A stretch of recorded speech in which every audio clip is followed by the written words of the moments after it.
Boa tarde, pessoal. Sejam bem-vindos aqui a mais um evento da nossa segunda semana integrada de pesquisa e extensão do campus Barreiros. Hoje nós teremos a palestra patrocinada aqui pelo NEAB, do nosso campus, né, sobre saberes e tecnologias negras no Brasil. Então, eu passo a palavra para o professor Luiz Henrique para apresentar o nosso convidado de hoje. Professor? Boa tarde, Thales. Boa tarde a todos e todas, professor Bento, Carla e todos e todas que estão assistindo essa transmissão. É com muito prazer que eu convido o professor José Bento para contribuir conosco nessa discussão. Professor que por mais de 10 anos foi professor de História da Universidade Federal de Pernambuco, hoje está vinculado a pós-graduação em História da Universidade Federal de Pernambuco e ao Núcleo de Estudos Afro-Brasileiros daquela instituição, né? Especialista em História da África.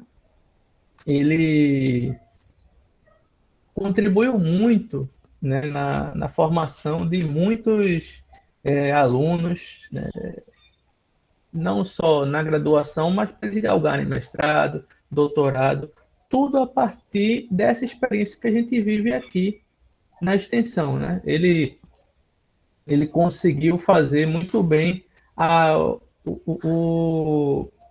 abrir o caminho para vários alunos, né, começarem na extensão, desenvolver pesquisa e daí seguir a carreira acadêmica. Não só comigo, sou orientando dele, fui e sou orientando dele, mas que eu posso contar uma dezena de colegas que seguiram esse caminho.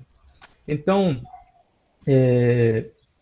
vamos aqui escutar e interagir, né?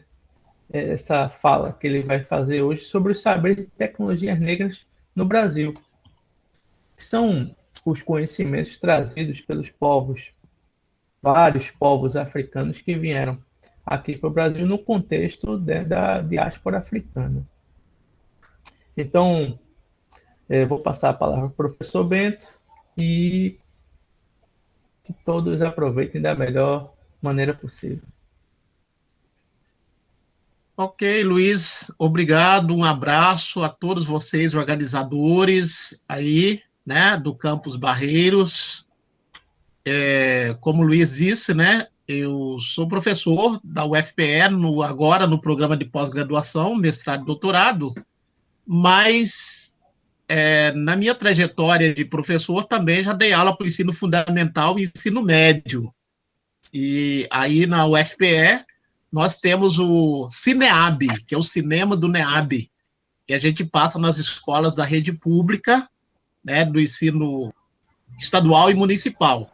Então, eu gosto muito de trabalhar, né, com o ensino médio, o ensino superior também, e essa perspectiva de extensão, de ir além dos muros da universidade. Então, nessa segunda semana, né, de extensão, com a temática tecnologias, a gente vai trazer aqui algumas experiências, algumas ideias, para ampliar um pouco mais o nosso conhecimento, porque às vezes a gente pensa que a tecnologia ela foi inventada só na Revolução Industrial. Na verdade, a Revolução Industrial desenvolveu muitas técnicas, né, que já tinham um princípio bem anterior, bem antes do século XIX, do século XVIII. E, às vezes, quando a gente estuda, né, o Renascimento, a Revolução Industrial, a gente pensa que tudo começou na Europa, não é? A Europa desenvolveu muita tecnologia que ela trouxe da Ásia, da África, porque, às vezes, nós pensamos a África também um pessoal que só sabia lidar com cana-de-açúcar, com café, com agricultura. Então, a gente vai trazer ampliar um pouco mais esse conhecimento.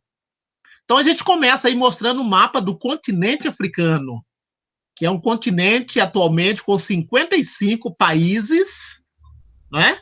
Então, tem muita gente, a grande maioria negros, mas tem também pessoas de origem asiática, Porque vocês vejam ali, não sei se o Luiz consegue mostrar ali, apontar aí,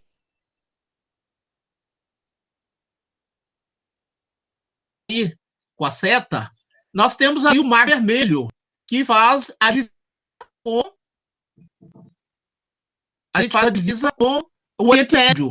Atravessou o Mar Vermelho, a gente está lá, Arábia, né? No atual Oriente Médio ali. Isso. Então, do lado de cá, nós temos o Egito, temos o Sudão, temos a Etiópia, temos uma série de países africanos, né, que fazem divisa com o Oriente Médio. E mais acima, nós temos o Mar Mediterrâneo, que faz divisa com a Europa. Então, esses povos, bem antes da era cristã, eles se comunicavam. Eles se comunicavam. Ah, mas não tinha ainda os grandes navios, mas tinha o que nós chamamos de navegação costeira, as navegações de cabotagem, as pequenas embarcações. Eu acho que caiu para mim aqui, não está aparecendo mais a apresentação. Então, esse mapa é para a gente... Pronto, voltou. Esse mapa é para a gente mostrar a pluralidade que era e é o continente africano. Porque, às vezes, a gente olha, a gente pensa na África, lá na África é tudo igual, é tudo preto, parece um caminhão de jabuticaba, é tudo a mesma coisa. Na verdade, não. A grande maioria tem a pele escura, mas eles são muito diversos. Aí, Luiz, por favor, passe outro mapa que vai mostrar a diversidade étnica, os vários tipos humanos existentes na África, no passado e no presente. Eu costumo falar assim, gente, olha, vamos lembrar que quando os europeus chegaram aqui no Brasil, na América, eles encontraram muitas sociedades indígenas diferentes. Porque quando a gente fala assim, os índios, parece que todos os índios são iguais, que têm a mesma cultura, que têm o mesmo conhecimento. Não. Então, nós tínhamos várias sociedades indígenas, cada uma com seu nome, né? Que nós chamamos, que os europeus chamaram de tribos, mas na verdade eram sociedades. A gente tem, por exemplo, nas Américas, lembrando aqui algumas sociedades africanas, os astecas, os maias, né? Aqui no Brasil nós temos várias sociedades, os chucurus, os guarani, os tupinambás. Assim também na África, nós temos várias etnias. Muitas delas se conhecem, muitas delas não se conhecem também. Algumas delas estavam organizadas naquilo que os europeus chamaram de tribo, que a gente chama de clãs. Tribo foi uma invenção dos americanos, ou dos colonizadores, para dizer que aquele povo não estava tão desenvolvido igual eles, igual os europeus. Então, a gente prefere chamar de clãs, de sociedades, né, ou de etnias. Então, aí nós estamos vendo um mapa feito pelos europeus, é claro, mas mostrando que esses vários povos têm muita coisa em comum, mas tem muita coisa diferenciada entre uns e outros, inclusive as línguas, religiões, desenvolvimento tecnológico. Então, podemos passar, Luiz. Então, só para colocar uma pontuação, que os europeus perderam muito tempo tentando classificar os africanos em grandes grupos, né? Olha, pegavam regiões enormes e diziam, ó, aqui só tem banto, aqui só tem sudanês, aqui só tem nilótico, né? E dessas classificações, depois faziam subclassificações tentando hierarquizar numa tentativa de melhor organizar sua dominação, né? Seu esquema de dominação, sempre numa lógica racista, e em que o branco europeu era superior e jogando um povo contra o outro, né? E é nessa perspectiva também, Luiz, né, que eles dividiram o continente africano à maneira deles. Onde mais às vezes tinham 3, 4 sociedades, eles juntaram tudo e formaram um país só. Então, eles interferiram, como o professor Luiz falou, né, classificando esses grupos à maneira deles e também dividindo o território à maneira deles. Assim como aconteceu no Brasil também. Por exemplo, agora estou aqui em Santa Catarina. Né? Santa Catarina tinha e tem ainda mais ou menos 3 grandes sociedades indígenas. Né? Aqui onde eu estou hoje, que é a cidade de Itajaí, do lado do Beto Carreiro World, conhecido nacionalmente, aqui tinham umas 3, 4 sociedades indígenas, né? E virou uma cidade só. Então tá.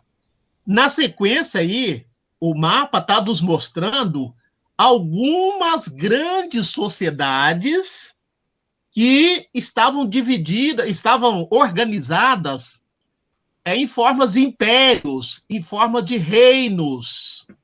Então, aí nós estamos vendo, né, que esses povos já tinham muitos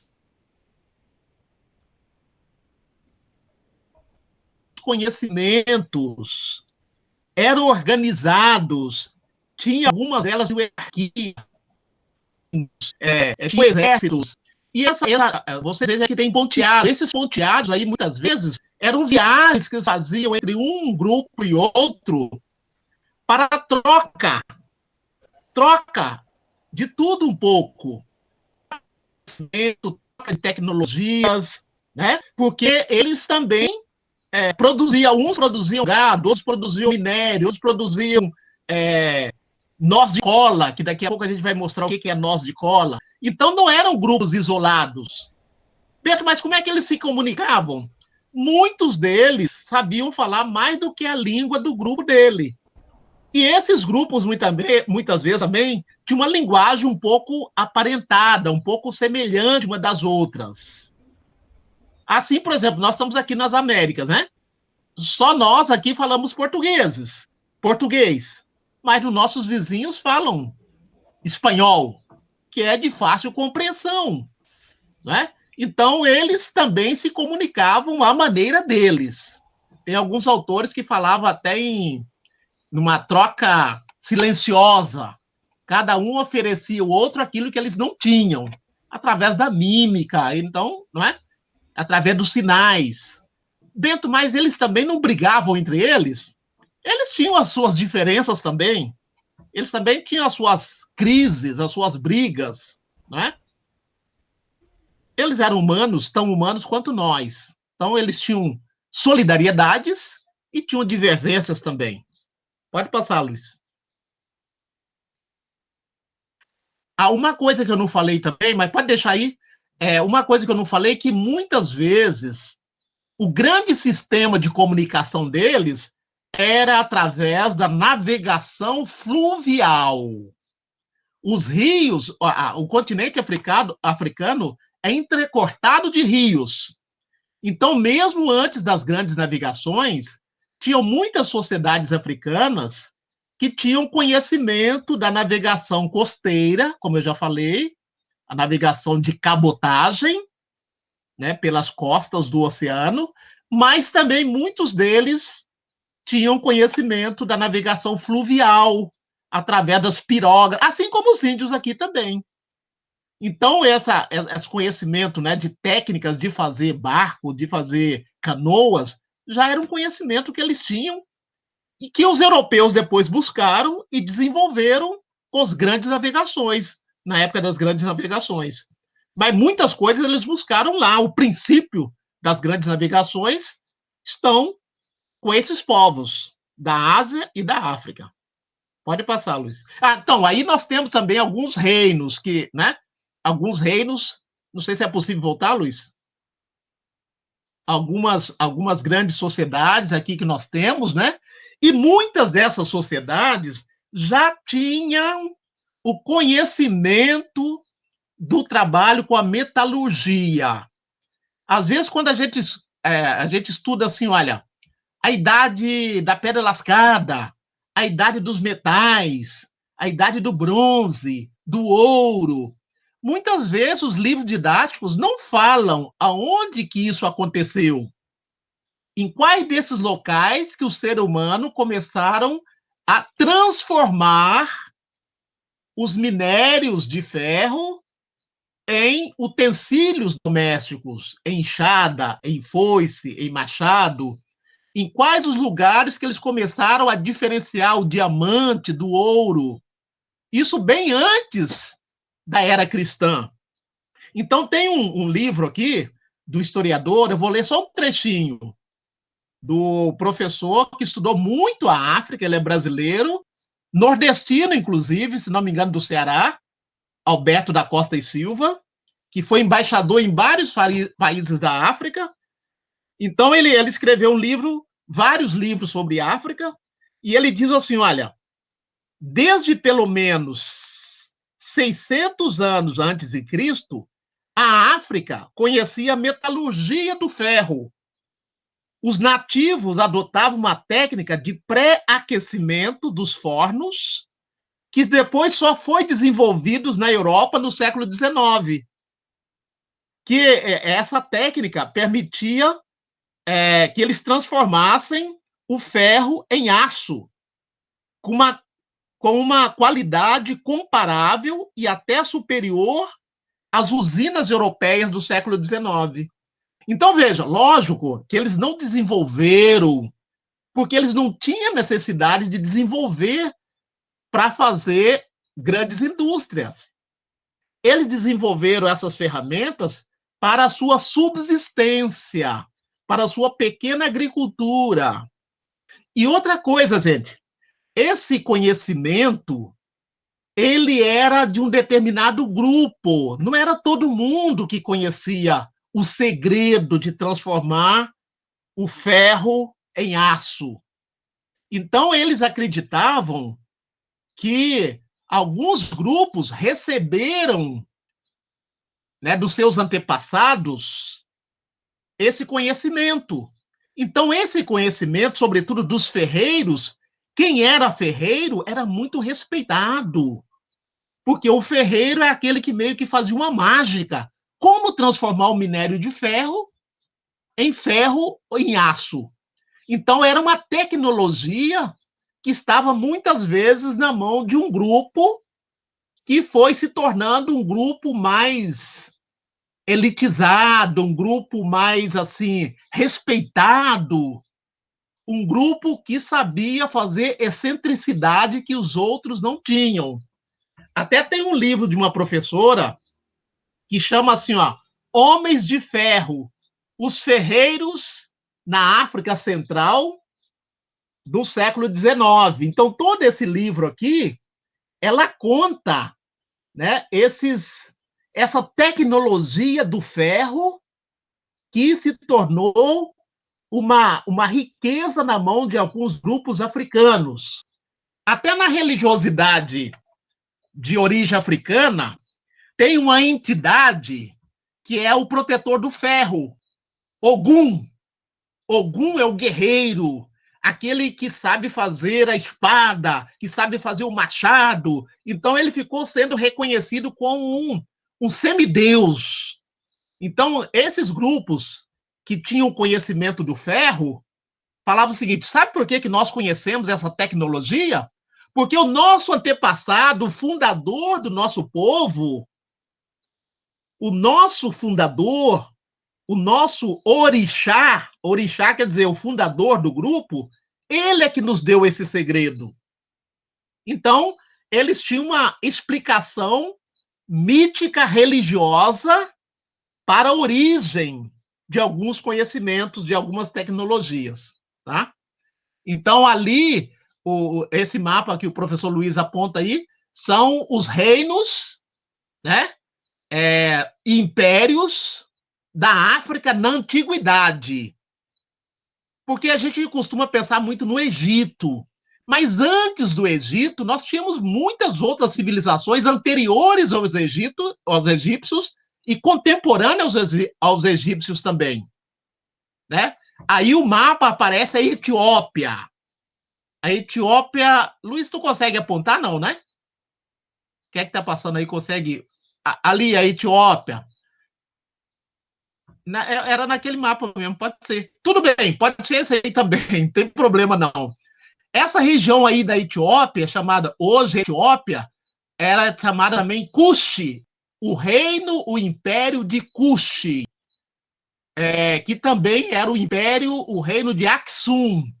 Vocês vejam aí, ele está grifado, né, as bordas em vermelho, fazendo fronteira com o Oriente Médio, com o Mar Vermelho. Então, ali foi o berço da civilização.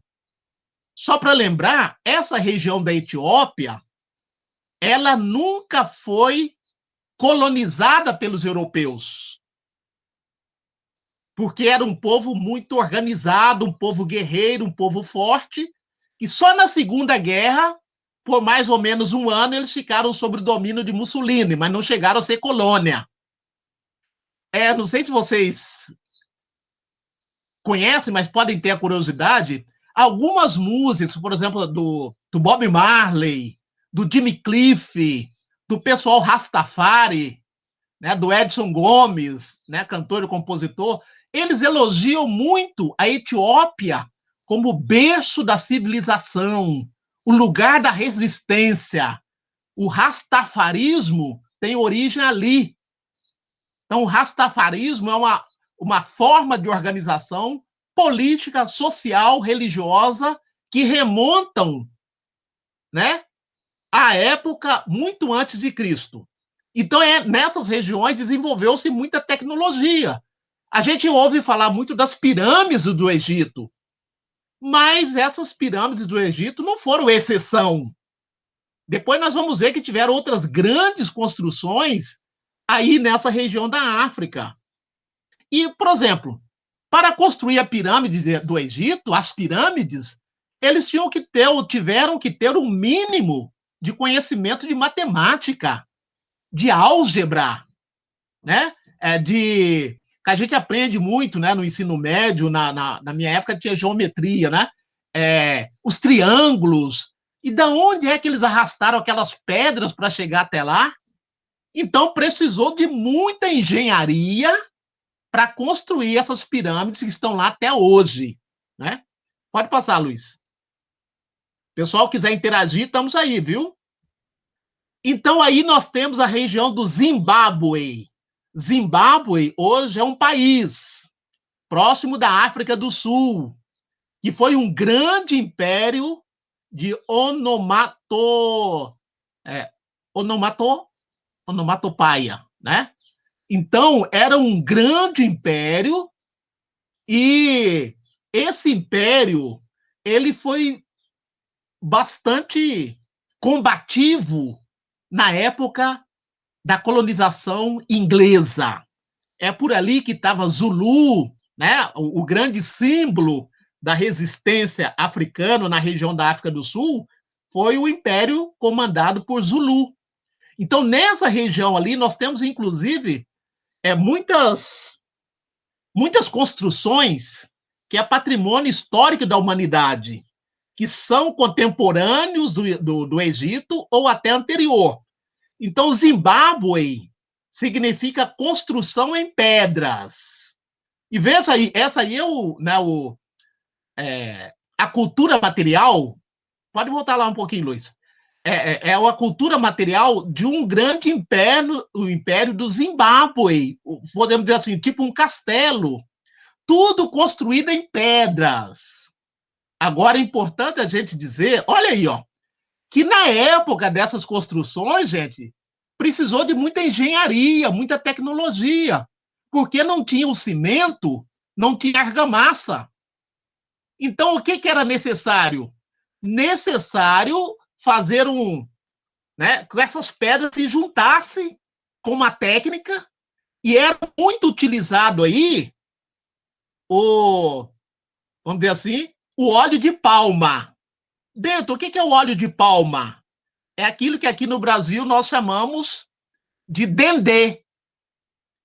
Hoje nós usamos o azeite de dendê, né, que é tirado de uma árvore, da natureza, da vegetação. Então, tem uma técnica de misturar o azeite de dendê com areia para fazer argamassa e grudar essas pedras. Veja a dimensão das construções. Só para vocês terem uma ideia, o tamanho das pessoas em relação à altura, né, das paredes. Então, eram impérios que estavam protegidos, porque muitas vezes havia ataques inimigos, então ele se protegiu. Então, veja, foi necessária muita tecnologia. Não tinha nenhum andaime, não tinha nenhuma roldana. Eles tinham que inventar e construir. Agora, muitas vezes, nessas construções aí, não está o nome de quem construiu, porque foi trabalhos coletivos. Agora, na verdade, teve alguns que, vamos dizer, pensaram, elaboraram, que a gente chamaria hoje dos engenheiros da época. Né? Então, é uma pena que, muitas vezes, nós não conhecemos essas tecnologias que, depois os colonizadores foram no continente africano, conheceram, né? E levaram isso para a Europa e se apropriaram, fizeram obras semelhantes, como se fosse invenção deles. Então, segura um pouquinho aí, Luiz. Então, eu tenho aqui esse livro, que é muito interessante, que chama... É do Alberto da Costa e Silva, esse que eu falei com vocês há pouco. Chama Imagens de África. Mas não é imagem fotográfica, não. São relatos de viajantes europeus, asiáticos, árabes, que estiveram em várias regiões da África e descreveram algumas sociedades, alguns deles na época de Cristo, outros anteriores a Cristo. Aí vocês podem perguntar, mas como é que eles chegaram lá? Luiz, é possível voltar o mapa lá? Se não for pedir muito, voltar o mapa de África. Só para mostrar que antes das grandes navegações, aquele mapa é bem mais no começo, Luiz. O mapa do continente africano. Pode ser esse mesmo, pode ser esse mesmo. Pode ser aquele anterior, Luiz. O outro que mostra a África fazendo divisa com o Oriente Médio e com a Europa. O mapa político. Anterior a esse. Ah, pronto, aí, olha. Vejo ali. Não? Pode. Aí. Então, aí nós temos, por exemplo, a África fazendo fronteira com o Oriente Médio, com a Europa, através do Mediterrâneo, né? E ali com o Oriente Médio atravessou o Mar Vermelho, então eles tinham esse contato com o Oriente Médio, e do Oriente Médio eles tinham contato também com o Extremo Oriente, com a China, com a Índia, né? Então, havia alguns contatos dos árabes com os africanos antes da era cristã, e dos europeus também, da Península Ibérica, atravessava o Mediterrâneo, e chegava ali na região norte da África, que nós chamamos de África do Norte, né? Que tem ali a Líbia, o Egito, eu não estou conseguindo ler daqui direito, porque eu estou um pouco ceguinho, deixa eu ver ali. Marrocos, Argélia, Líbia, Isso, Marrocos, Egito, Argélia. Tunísia. Então, essa região da África, Magrebe, pronto, é a região chamada Magrebe. Então, os europeus, alguns deles conheciam um pedaço da África, ou seja, o Magrebe e essa região aí da Etiópia que nós chamamos de chifre da África, que parece um chifre, onde está a Somália, onde está a Etiópia.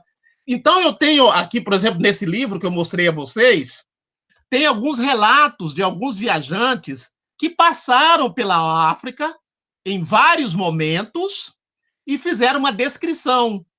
Eu tenho uma descrição aqui do Duarte Pacheco Pereira. Ele esteve lá no século XV, XVI. Ele fala dos panos do Congo. aquele povo se vestia, eles não andavam tudo pelado igual índio. Não, veja o que ele escreve aqui, olha, falando do reino do Congo. Nesse reino do Congo, se fazem uns panos de palma, de pelo como veludo, e deles, com lavores, como cetim, veludado, tão famoso que a obra deles se não faz melhor feito na Itália. Então, veja, nós estamos aqui no século XVI. Ele está fazendo uma comparação que a tecelagem construída nesse reino do Congo, a partir da manufatura, né? Não era indústria de tecelagem,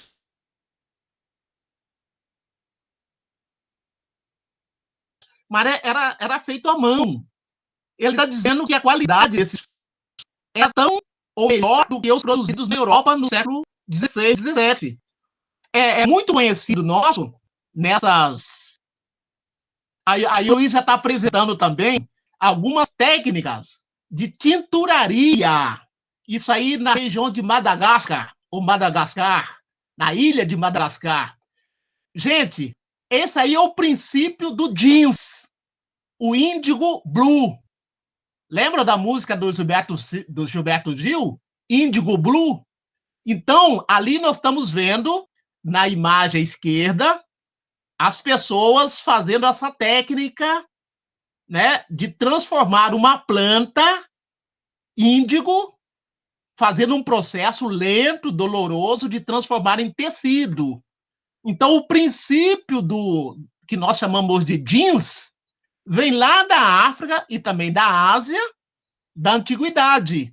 Lógico que esse processo depois, na época das grandes navegações, com a Revolução Industrial, ele foi modernizado, desenvolvido, mas o princípio está aí. Ainda hoje, algumas regiões de África, aí, né, de Madagascar, eles fazem isso artesanalmente.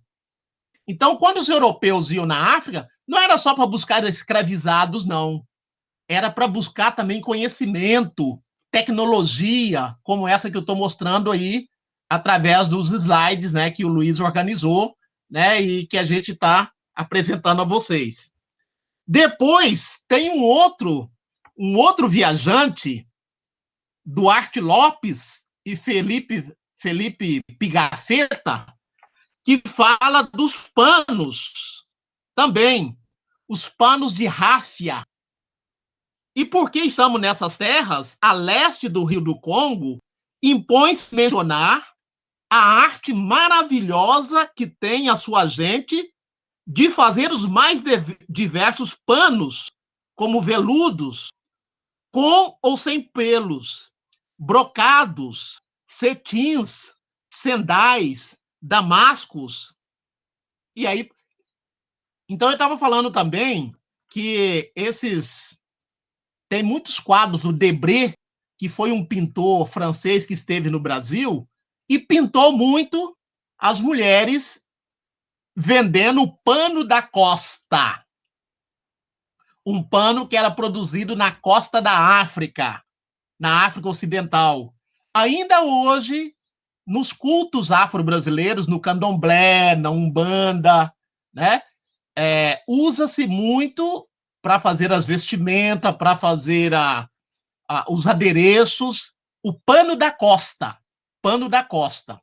Depois, eu estava lendo, Luiz, o João José Reis, naquele último livro dele, Os Ganhadores, ele estava falando que depois os ingleses pegaram o pano da costa, industrializaram e vendia, inclusive, no Brasil com o título de pano da costa inglês, no século XIX.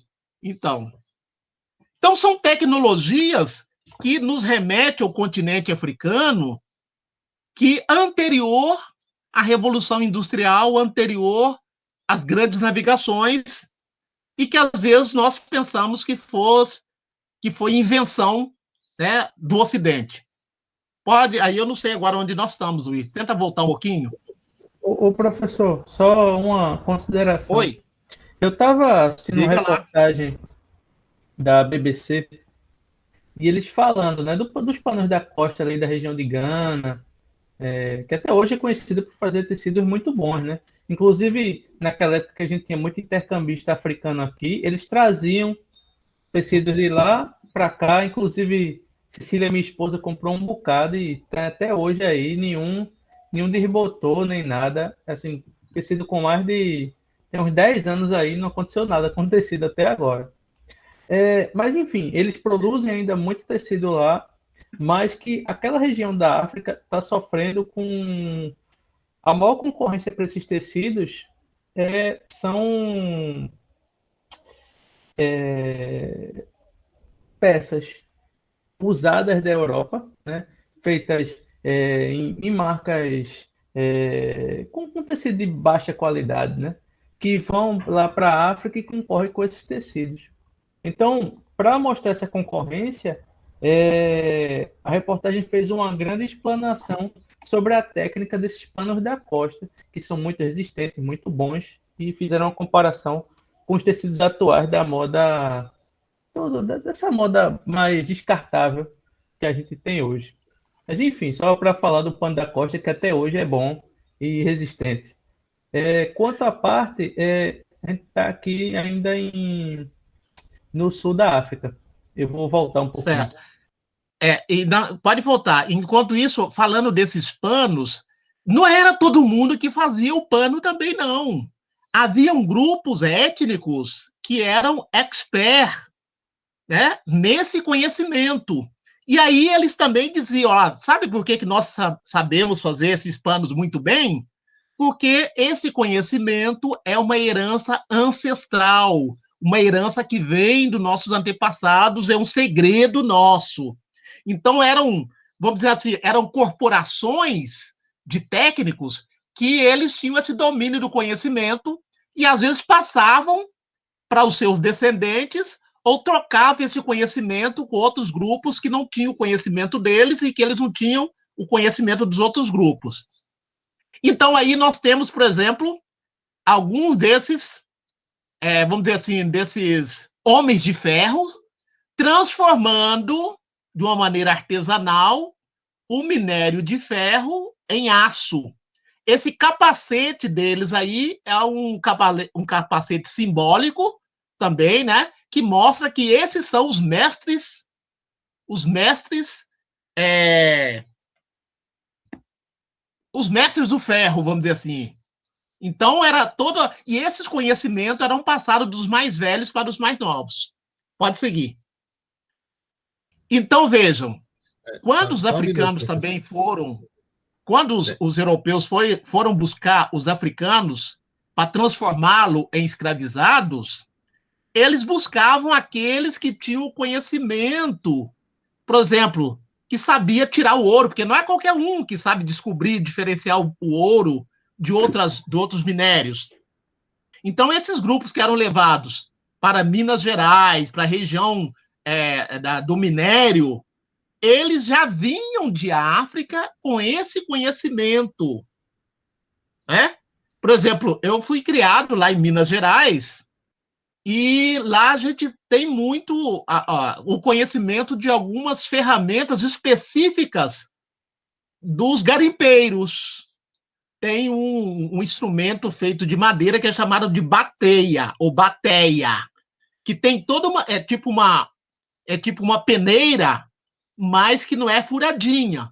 Então tem toda uma técnica para colocar o minério ali e ficar rodando até ver se ele é minério de ferro mesmo, ou se é ouro mesmo, ou se é outra coisa. Então, eu estou querendo dizer a vocês que quando a gente fala dos africanos que foram trazidos para o Brasil na condição de escravizados, a gente tem que lembrar que muitos deles tinham conhecimentos que a gente pode dizer conhecimentos avançados com relação, estou falando aqui com relação à mineração, conhecimento do diamante, conhecimento do ouro preto, conhecimento do ouro amarelo e assim por diante. Pode passar, Luiz. Então aí a gente está mostrando os Zimbábues, né? Essas construções em pedra feita pelos seres humanos. Aí Professor, o tem uma Luiz está pergunta aqui mostrando. no chat. Pode fazer. uma pergunta aqui, até voltando ao tecido, né? Certo. Verônica pergunta quando que se iniciaram essas fabricações dos panos e os tingimentos? Então, nós temos relatos aqui de conhecimento dessa técnica de 2000, 3000 antes da era cristã, de uma forma assim muito, vamos dizer assim, muito principiante, né? Então quer dizer que é um conhecimento milenar que determinados grupos, determinadas etnias africanas tinham, né? Então a gente pode dizer que é um conhecimento, como nós costumamos dizer, pré-histórico, que depois é que foi sendo difundido, né? Aí os africanos falaram, não, essa técnica é uma técnica imemorial, né? Vem de muito tempo, às vezes até a memória não sabe exatamente qual é a data, mas a gente pode pontuar aí com a época que nós chamamos aí do metal, né? A época do bronze. É por essa época também que eles estão produzindo essa tecelagem, certo? Então, aí o Luiz está nos trazendo aqui, através da apresentação, que eu volto a dizer, né, que a gente montou junto, né, porque o Luiz é meu orientando e também foi meu monitor na cadeira História de África, e ele deve ser também professor de História da África, eu acredito.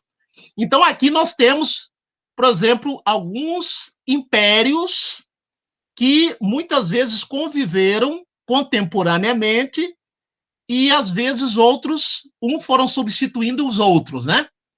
O Império de Gana, o Império do Mali, ou do Mali, o Império Assante, o Império do Daomé.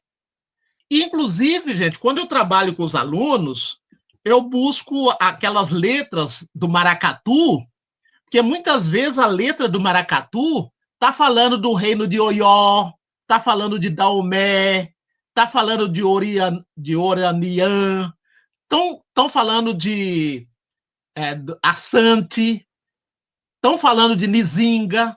Então, eles estão falando de locais históricos, de personagens históricos, de personagens míticos também. Então, eu gosto, às vezes, de ensinar a história da África a partir das letras das músicas, sobretudo do maracatu, né, do afoxé, assim por diante. Então, aqui nós temos, nessa região hoje, onde hoje está o Mali, está a Nigéria, está o Benin, que nós chamamos de África Ocidental, a terra dos Yorubás. Yorubá era uma língua, e vários grupos étnicos falavam Yorubá, e muitos deles foram trazidos para o Brasil, na condição de escravizados. Tá passando, não sei se vocês têm acesso, né? Tá passando uma novela de época na Globo agora, nos tempos do Imperador, que esses dias falou de uma grande revolta no recôncavo baiano, na região de Salvador, a revolta dos malês, que era um grupo de africanos escravizados. Eles eram islâmicos, acreditavam na religião de Maomé, falavam e escreviam árabe, né? E eles fizeram uma grande revolta em 1835, chamada Revolta dos Malês, que eles queriam acabar com a escravidão, e alguns deles queriam voltar para a África. Então, esse povo, né, foi trazido na condição de escravizados, e muitos deles eram arquitetos, marceneiros, pedreiros, alfaiates. Teve uma outra revolta na Bahia, em Salvador, que ficou conhecida como a Revolta dos Alfaiates, porque eram africanos que eram alfaiates. Inclusive, eu tive a oportunidade de estar na África 3 vezes, e é muito comum a gente encontrar esses alfaiates costurando na rua, né, com a sua máquina de costura, com o seu ateliê, e era uma profissão muito ligada também aos homens, né? E ainda hoje, né, eu estive no Senegal, era muito comum esses tecidos que o Luiz falou, né? A gente comprava o tecido, eu já tirava a medida e já começava a fazer, né, a roupa ali mesmo, né? Geralmente os blusões, né, típico, eu tenho alguns deles aqui, inclusive, eu devia até ter botado, né, para mostrar a vocês, mas lembrei disso agora. Então, veja, uma outra África para além daquela que nós tradicionalmente conhecemos. Porque muitas vezes os europeus, eles viam isso, mas não divulgavam aqui no Ocidente. Então a ideia que ficava era de uma África atrasada, de uma África sem história, de uma África sem cultura, né? Mas alguns viajantes, como alguns desses que eu li para vocês aqui, eles divulgavam, ainda que com o olhar europeu. Pode passar, Luiz. Só uma pontuação. Essa é a região mais densamente povoada da África. De uma cultura riquíssima. Por exemplo, você tem uma cultura iorubá com muita influência local, mas também com traços islâmicos, com traços da infinidade de povos que tinham lá, porque eram sociedades grandes, organizadas, mas organizadas em cidades-estado, que cada uma com a cultura, cada uma com a matriz cultural, uma língua, a quantidade de línguas que tem nessa região é incrível, né? E, inclusive, essa região marcou muito o país, o Brasil, embora, como eu disse, são povos com culturas diferentes, parecidas não, irmãs, mas diferentes, que vieram aqui para o Brasil e que vieram no último grande impulso escravagista para o Brasil. Vieram numa quantidade absurda, mas vieram por último para cá, né? Vieram depois dos que vieram da região de Congo e Angola, dos que vieram da região de Moçambique. E a cultura deles está muito marcada, é muito característica na cidade de Salvador, por exemplo, né? Lá tem muita referência à questão iorubá, seja na religião, seja na música, seja na alimentação, né? O azeite dendê, e tudo aquilo. E eles trouxeram muitas contribuições aqui para o Brasil. Uma cultura urbana muito avançada, que é o que o professor vai falar agora. Então, Luiz, só lembrar. Pronto, é isso aí, né, que eu queria mostrar. Isso aí em cima é a cidade de Tombuctu, lá no século XVI. Eu não sei se vocês são da época vocês são da época do Indiana Jones, do Tarzan, que mostrava muitas aventuras dos europeus em Tombuctu. Tombuctu está no Mali, né? Então, Tombuctu aí no século XVI, se não me engano, e embaixo, agora no século XXI. Então, veja. Acho que caiu. Caiu tá não. Travando. Tá travando um pouco. Deu uma travadinha, mas não caiu não.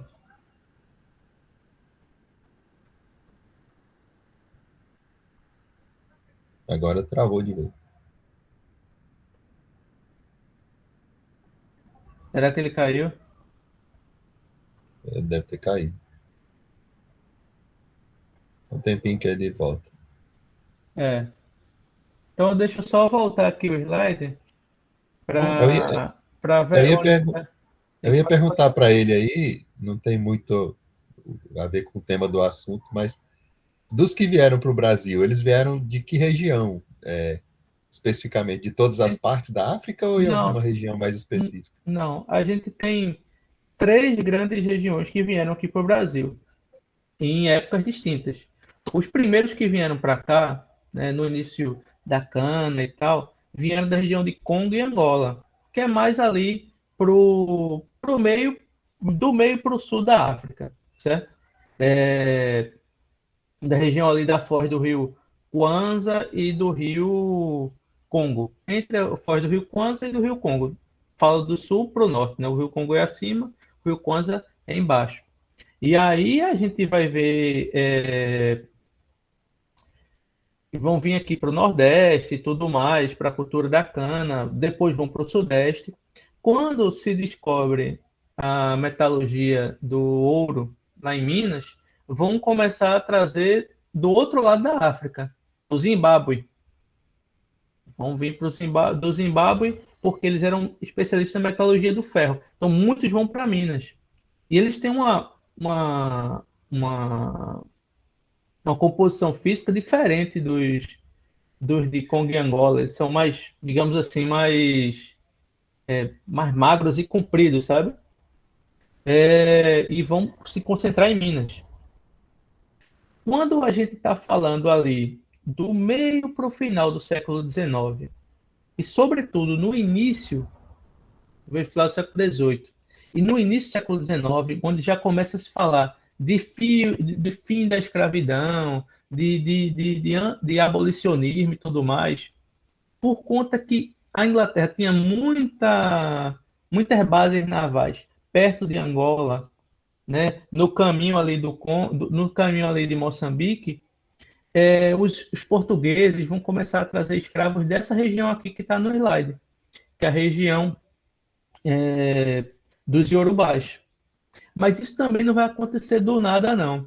É justamente por conta das jihadis que estavam acontecendo por aí. Guerras islâmicas, de característica religiosa, que os reinos de Oió, do Daomei, estavam sendo atacados por islâmicos que vinham de Canem, do Borno, além do Benin, que estava brigando com o Daomei. Então, tinham muitas guerras por ali, e os portugueses, os brasileiros, os luso-brasileiros, os ingleses, aproveitaram essas guerras para pegar os prisioneiros de guerra e trazerem aqui para o Brasil, né?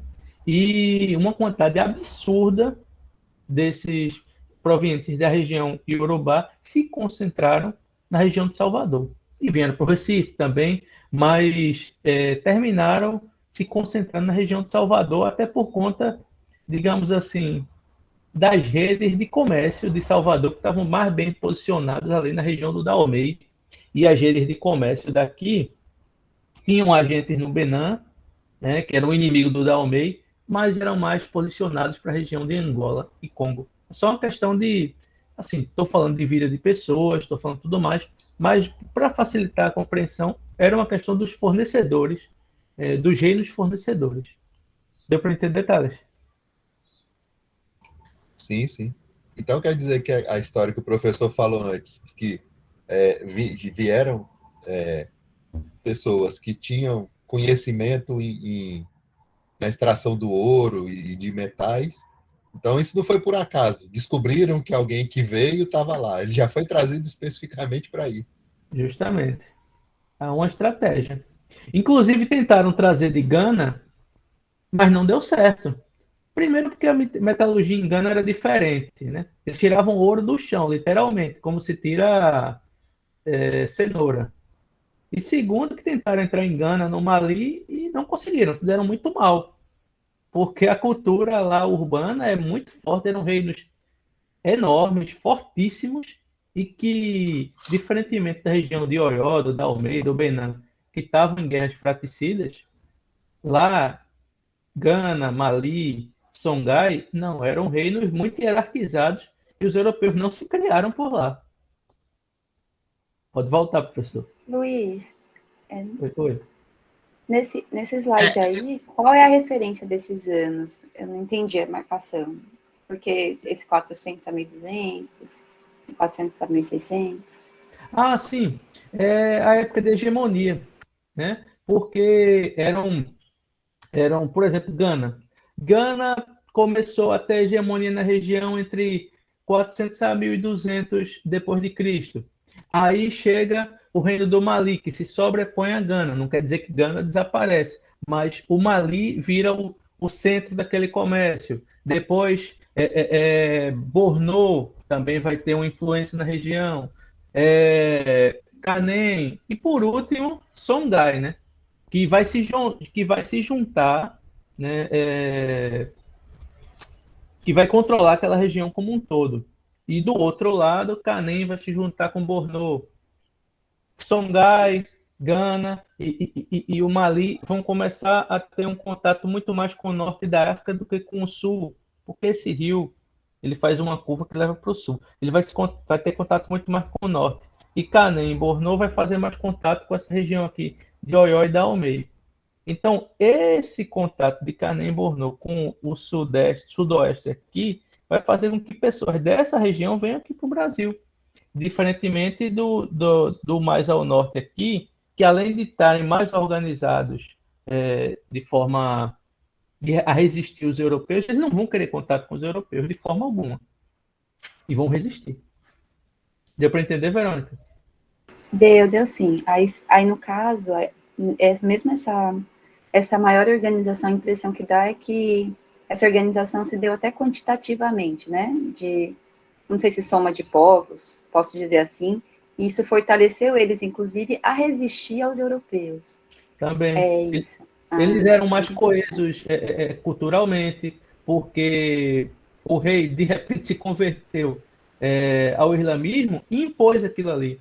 Então, ali não houve guerra Tirá interna, por exemplo. Diferentemente, quando o Canem e Borno tiveram brigas internas por conta de vertentes do islamismo e depois resolveram fazer guerra com Oió, com Benin, para tentar impor o islamismo lá e terminou gerando enfraquecimento, abertura para chegar um europeu e dizer, eu te dou arma e tu me dá escravo. E aí dá uma abertura para o enfraquecimento não só de quem está recebendo a arma, mas também de quem do outro lado, né, do outro contendor.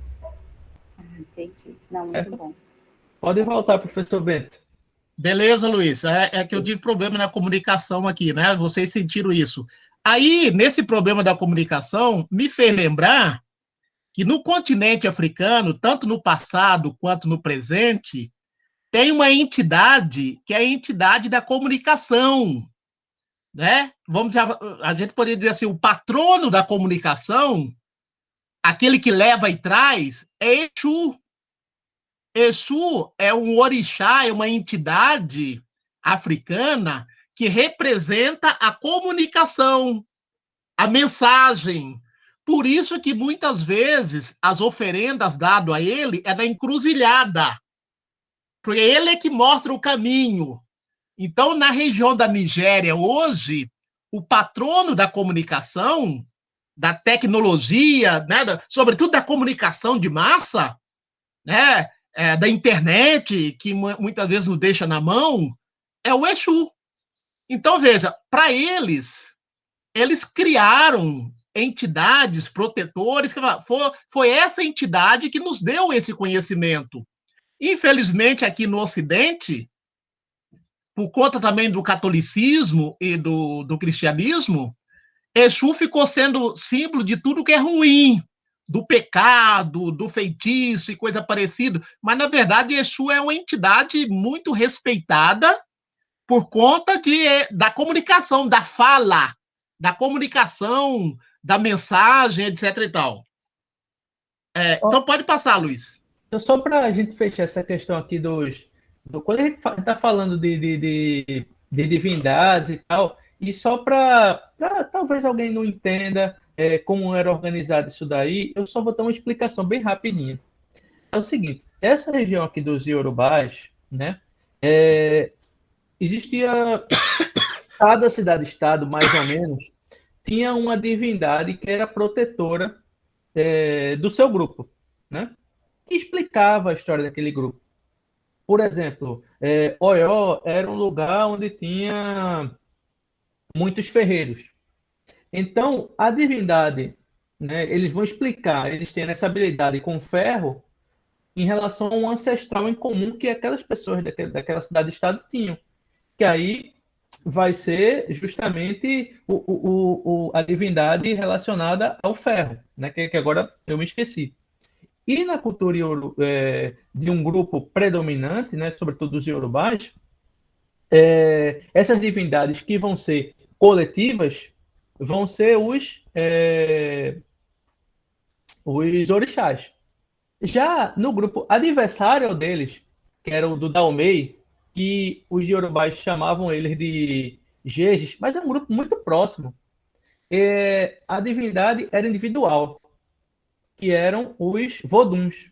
Veja, na cultura ocidental, eu acho que não tem nada mais que exista mais preconceito, a religião que tenha mais preconceito do que a religião dos voduns, não é? Você fala de vodum, as pessoas imaginam uma coisa terrível, mas nada mais é do que a religião do Daomei, dos Jejis. E interessante que os iorubás vieram para o Brasil e os Jejis foram para Cuba, foram para o Caribe, né? E foram para São Luís do Maranhão. Mas são povos ali, estão ali do lado, eram povos adversários, mas estavam ali do lado, e poucos vieram para o Brasil. Os que vieram para o Brasil se concentraram no Maranhão, né?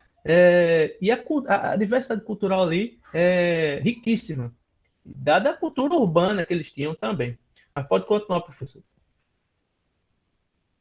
Aí nós temos, né? Essa aí como é que eu esqueci o nome agora, Luiz? Me ajuda aí. Timbuktu. Timbuktu, isso aí, gente, o que que é? Era um centro, vamos dizer assim, era um centro de poder. Essa construção aí toda é feita em madeira, barro e óleo de palma. Então, isso aí era um local, vamos dizer assim, onde se concentrava o poder político, o poder econômico, o poder religioso, e, inclusive, era liderado por pessoas que tinham conhecimento do árabe. Ali também tinha escolas. Então, era o centro, vamos dizer assim. Alguns autores dizem que foi uma das primeiras universidades no sentido que nós entendemos hoje. Havia intercâmbio com Meca, né? Esses religiosos ali, uma vez por ano, tinha que ir a Meca. E então tinha um contato com os árabes e também alguns europeus foram ali estudar álgebra, matemática. Uma pena que a gente quase não conhece nada da filosofia árabe, isso aí era um centro filosófico dos árabes em África.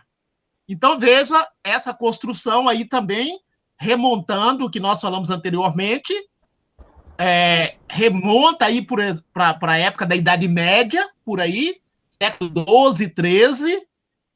Né? Então, era um lugar de muito conhecimento, lugar de poder, símbolo de resistência também. E esses malês, alguns deles que foram trazidos para o Brasil, tinham esse conhecimento, né? Muito conhecimento do árabe e de muitas invenções. Pode passar, Luiz. Aí nós temos essas figuras aí, esses personagens que simbolizam os griots. Quem eram os griots? Eram o mestre do conhecimento, aqueles que contavam a história dos antepassados, os narradores, contava a história do grupo étnico, a história do país, a história do clã, às vezes em versos, às vezes cantados. Então, veja, não era qualquer um também que tinha esse conhecimento, não. Então, os griots existem hoje em África e algumas sociedades. Eles são os anciãos, são muito respeitados.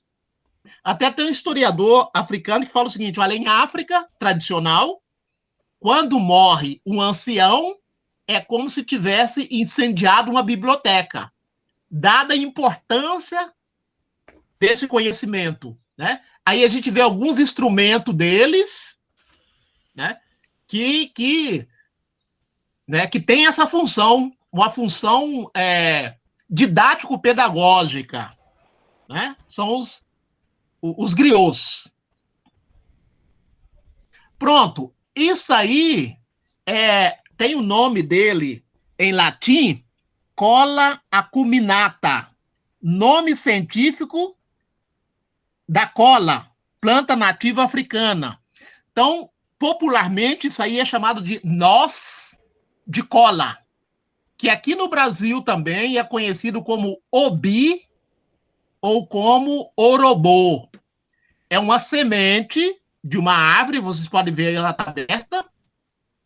Ela é muito usada nos rituais religiosos, na Umbanda, no Candomblé. No Recife, a gente encontra muito aí no Mercado São José, nas remediações dessas lojas que trabalham, né, com artigos religiosos para o Candomblé. E esse noz de cola, essa semente, ela foi o princípio da Coca-Cola, quando ainda não tinham descoberto, né, a planta aqui na América, né, a folha da coca. Então, essa planta aí, ela é energética. Então, ela espremida, que dá energia. Então, ela era muito usada também para combater a fome, para fortalecer a resistência. No século XIX, era uma planta sagrada. Era uma planta sagrada antes da chegada dos colonizadores. Quando os colonizadores chegaram lá, sobretudo no século XIX, na época da Revolução Industrial, eles começaram a pegar essas plantas para fazer o que a gente pode chamar hoje de energético, para fazer uma bebida, para dar energia, etc. e tal. Então, noz de cola, que é conhecido como obi ou como orobô. Na iniciação, quem faz iniciação no candomblé, muitas vezes, quando fica recolhido, num dos rituais, a pessoa mastiga essa noz de cola, engole um pedacinho e também coloca na cabeça com outras ervas e tampa. Fica um tempo, né, com o pano na cabeça, simbolizando para fortalecer o ori. O ori é a cabeça. Fortalecer a cabeça com o obi. É um ritual religioso muito forte no candomblé, quando a pessoa vai se iniciar dentro da religião. Então, veja, uma planta que no passado tinha ainda tem uma finalidade religiosa, na época da colonização, transformou-se em mercadoria. Aquilo que o Marx chama, né, do fetiche da mercadoria. O capitalismo, o mercantilismo, transforma tudo que dá lucro em mercadoria, até os objetos religiosos, né? Quem tiver curiosidade depois pode ir nessas casas ali do lado, quem está no Recife, sobretudo nos grandes centros tem, né? Essas casas que vendem artigos religiosos, vai lá e pede, olha, eu queria uma semente de obi, uma semente de orobô, né, que tem essa função. Colocar na água também para tomar como fortificante, vamos dizer assim.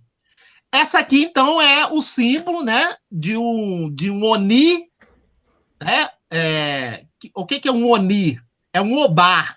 Mas o que é um Obá? É um chefe político e religioso na região do Mali, na região da Nigéria, né, do Benin, e que essa simbologia na cabeça dele também é a simbologia de poder, de resistência, muitas vezes feito em bronze, né? Pode passar, Luiz. Acabou. Acabou? Ah, maravilha. Acabou. Maravilha, não, eu pensei que tinha mais ainda. Então, gente, nessa semana de saberes tecnológicos, a gente ampliar um pouco, a ideia é ampliar um pouco o conceito de tecnologia, porque muitas vezes com a revolução industrial, com a mídia, a gente pensa na tecnologia só como uma invenção da Idade Moderna, da Revolução Industrial, né? Que, na verdade, essa concepção de tecnologia é uma concepção muito capitalista, muito mercantilista. Tecnologia são as práticas inventadas pelos seres humanos ao longo da sua existência para o seu bem-estar, para a sua subsistência.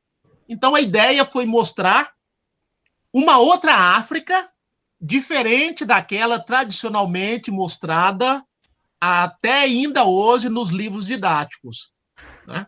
Então, e tem outros também, por exemplo, a gente não mexeu muito, mas muitas dessas tecnologias foram trazidas para o Brasil e usado em algumas regiões do Brasil. Por exemplo, lá em Minas Gerais, tem uma região lá de muita... que faz tijolo, de muita olaria, né, de muitos fornos. Muito desses fornos, segundo o antropólogo Carlos Serrano, tem origem no continente africano, com os congos e os angolas, né? Então, foi um pouco nesse sentido, né, que a gente quis apresentar. Não estamos inventando a roda, né, não estamos trazendo, talvez, muita coisa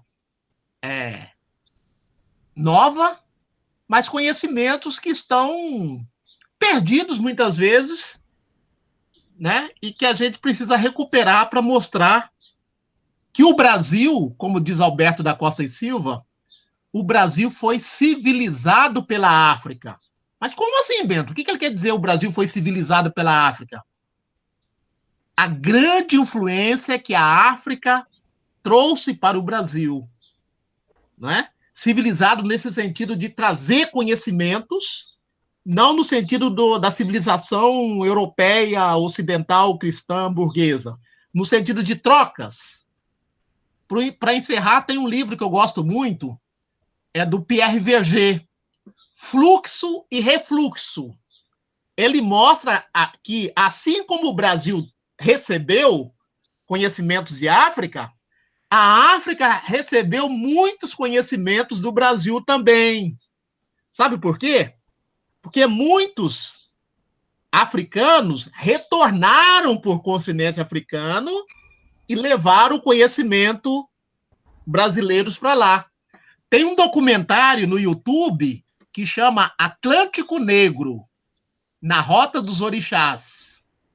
Mostra como é que na região da Nigéria, do Benin, tem muita cultura pernambucana, muita cultura baiana, que foram levadas de volta com os africanos que, quando libertos, conseguiram retornar. E que tem verdadeiros bairros de comunidades de descendentes de brasileiros, não, de africanos que foram trazidos para cá, depois conseguiram a liberdade, voltaram, e lá eles são considerados descendentes de brasileiros. Atlântico Negro, na Rota dos Orixás. É um documentário feito com antropólogos, sociólogos, historiadores, etc. e tal. Está disponível no YouTube. Muito bom, muito bom. E tem um outro também que chama Os Agudais. Os Agudais são aqueles descendentes de africanos que foram trazidos para o Brasil, depois conseguiram retornar para o Benin, e lá tem uma comunidade que, inclusive, faz a festa, aquela festa lá da Bahia, muito forte, do Senhor do Bonfim. A festa do Senhor do Bonfim é feita lá, muito semelhante à da Bahia. E quando eu trabalho com os alunos do ensino fundamental e do ensino médio, eu também na faculdade, eu falo o seguinte: gente, a África parece muito distante, mas ela está mais próximo da gente do que a gente pensa. Alberto da Costa e Silva tem um livro que chama assim, olha, O Rio Chamado Atlântico. Ele fala, na verdade, o Atlântico é um grande rio com duas margens, a margem de cá e a margem de lá. E aí ele sugere assim, olha, a gente pode aprender de África a partir do Brasil. Por exemplo, vamos nos mercados públicos para ver quanto de África nós temos aqui no Brasil. No Recife, eu gosto muito de trabalhar com os baobás. Baobás, o Recife é a cidade no Brasil que tem o maior número de baobá. E baobá é uma árvore sagrada da África.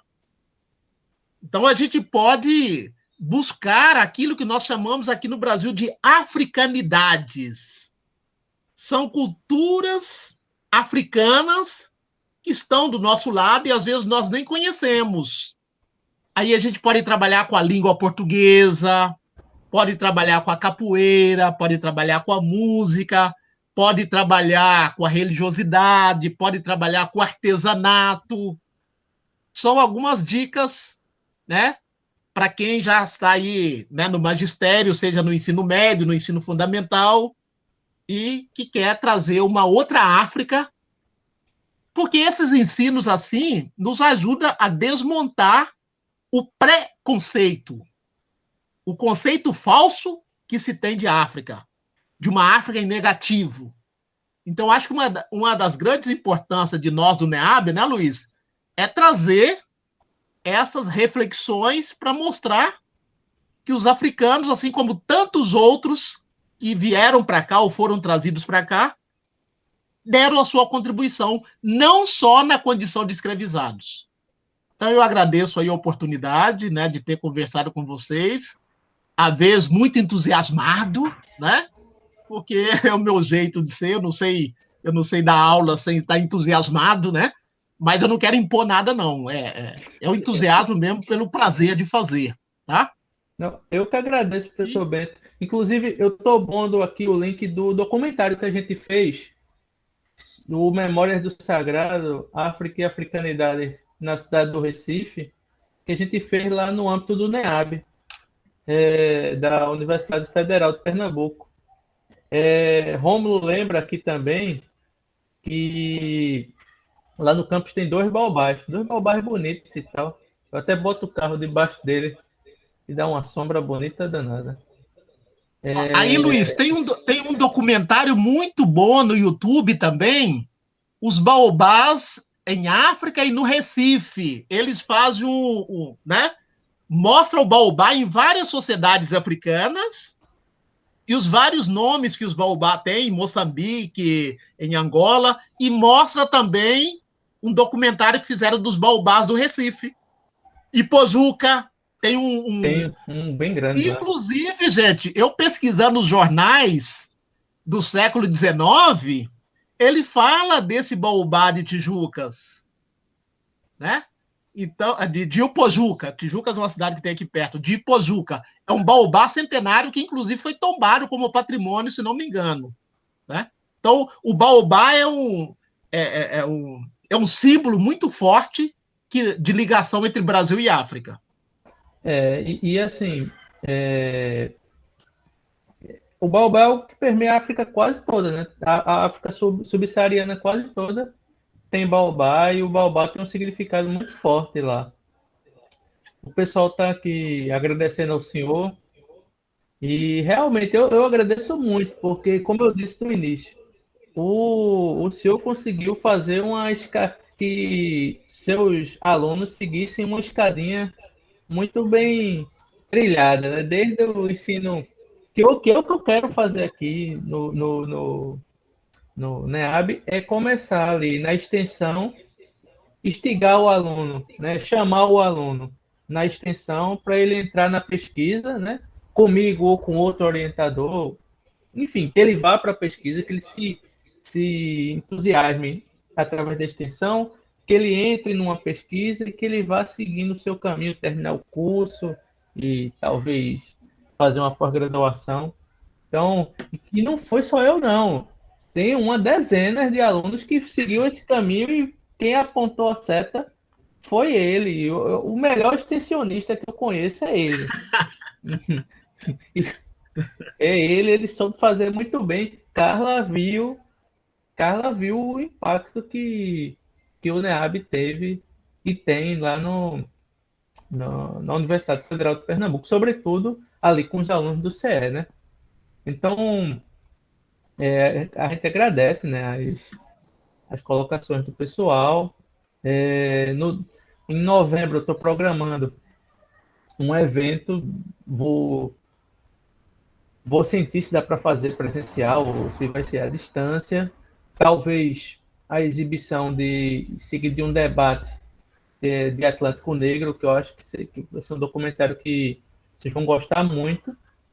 E pretendo, né, se o público quiser, eu vou fazer até uma consulta e fazer um curso de extensão curto sobre algum aspecto, né, desse contato Brasil-África, que sempre causa curiosidade e dá abertura para o interesse, e algo que você não costuma ver tanto na televisão, né? E olha que houve um tempo né, não muito distante, em que houve muito financiamento para isso, e, e esse financiamento deu para fazer muita coisa legal, uma pena que foi cortado, né? Mas a gente que estava nessa área há uns 8 anos atrás viu muitas portas serem abertas, né? Não, professor Bento? Então, a gente costuma dizer, Luiz, um provérbio africano, né? Que o mundo é um moinho, ele gira, né? Então, dias melhores virão, né? Dias melhores virão. Estamos aí, né? Resistindo, resistência e resiliência, sobretudo para nós que estamos no campo do magistério, né? Então, meu grande abraço a vocês, um bom final de semana e obrigado pela atenção aí a mim dispensada. E pela parceria, né? Dos NEABs. Valeu, a gente sempre junto aí. Então, alguém quer mais fazer alguma pergunta? Ou a gente pode... Eu queria agradecer o professor aí mais uma vez, né, em nome da comissão organizadora do evento, né, pela bela palestra aí, pela bela conversa, realmente muito interessante os assuntos, né, e a vibração dele na hora de falar aí é algo contagiante. Animado, né? Ele dava uma aula no dia de sexta-feira, ele passou muito tempo dando aula de sexta-feira até 10 horas da noite. Então imagine o quanto ele tinha que ser efusivo para a turma ficar animada. E tinha público, né, Luiz? Tinha público dentro e fora, né? Mas o bom é o depois, né? A gente não vai contar aqui o depois da aula na sexta-feira, também fazia sentido, né? Sim, só uma lembrança para o pessoal, tá aí no chat a lista o formulário da lista de presença, quem tiver interesse aí no certificado de participação, preencha lá o nome e o e-mail para que a gente possa enviar posteriormente. Mais uma vez, obrigado, professor.